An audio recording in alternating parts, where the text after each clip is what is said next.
Okay, so you want to own a golf course. Rolling fairways, members shaking your hand on the 18th green, your name over the bar in the clubhouse. Here's what almost nobody standing on that green understands. The golf is not the business. It has never been the business. Some of the most beautiful, most exclusive golf courses in America lose money on golf every single year, on purpose, while their owners get richer anyway. By the end of this, you'll understand exactly how that's possible, and why the grass itself is almost never what you're actually buying. Before we get to the money, we need to talk about what a golf course actually is, because that word covers several completely different businesses. A municipal course is a public amenity, often subsidized, built to break even at best. A daily fee course is a straightforward small business, selling tee times to whoever shows up. A private club sells membership and exclusivity, not rounds of golf. And a golf course community, the most common version built over the last 40 years, isn't really a golf business at all. It's a real estate development that uses 18 holes of grass as a marketing device to sell houses around it. These are not the same business, and confusing them is the first mistake almost every new buyer makes.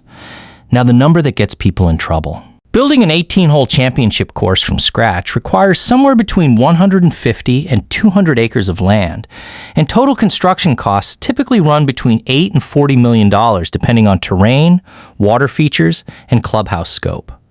Land acquisition alone can eat 40 to 50% of that budget. Earthwork, the grading and contouring that turns raw dirt into fairways and greens, runs $1 to $5 million on its own. Then comes irrigation, and this is where the real trap begins. A comprehensive irrigation system costs between $750,000 and $2 million to install. Drainage adds another $500,000 to $1.5 million. You have not opened yet. You have not sold a single tee time. You have already spent, in a mid-range case, somewhere around $15 to $20 million. Now you're open, and the bills just change shape.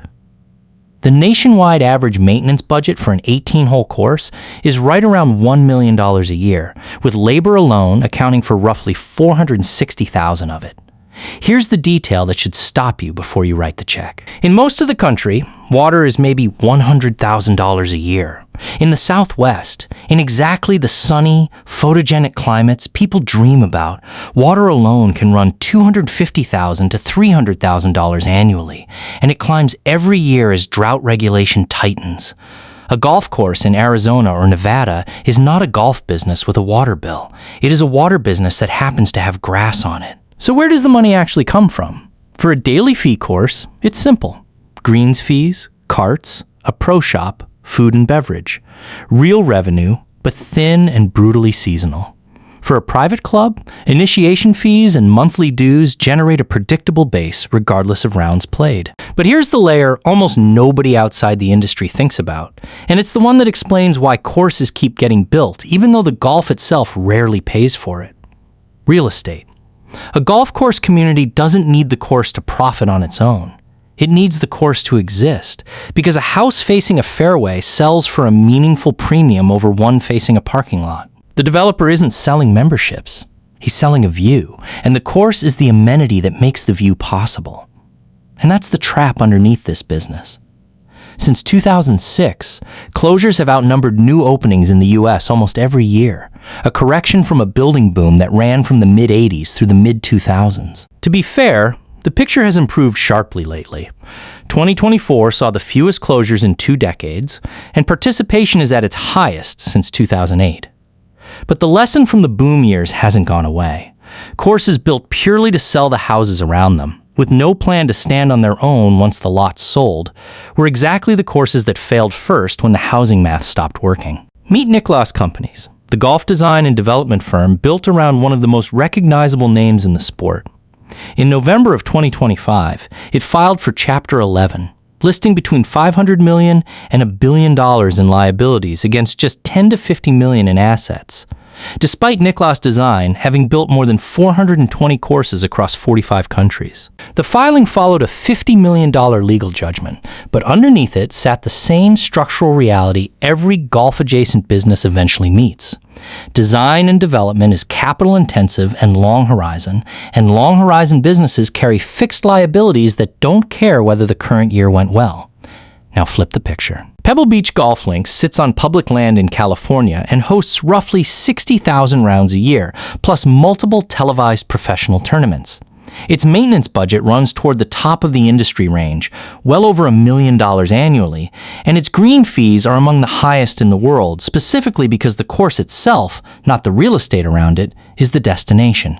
Pebble Beach proves the other version of this business can work. When the golf is genuinely the product, not the marketing device, people will pay enough to carry the enormous cost of maintaining it. That's rare. Most courses aren't Pebble Beach, and pretending otherwise is exactly how the Nicklaus version happens instead. Let's put numbers on the two paths. The good version. A well-located daily fee course near a growing suburb, strong rounds played, manageable water costs, a modest profitable food and beverage operation, revenue around $1.8 million, operating costs around $1.1 million. Net profit, roughly $700,000, a genuinely healthy small business, the realistic bad version. A warmer climate, a drought spikes water costs 30%, a wet spring cuts 3 weeks of playable days, an irrigation failure adds an unplanned $200,000 repair. Revenue drops to $1.4 million, costs climb to $1.5 million. You've lost $100,000 in a year where nothing you did wrong caused it. That $800,000 gap on the exact same 18 holes is this business's volatility condensed into one number. So here's the honest answer. A golf course as a pure golf business is thin margin, weather exposed, and water dependent.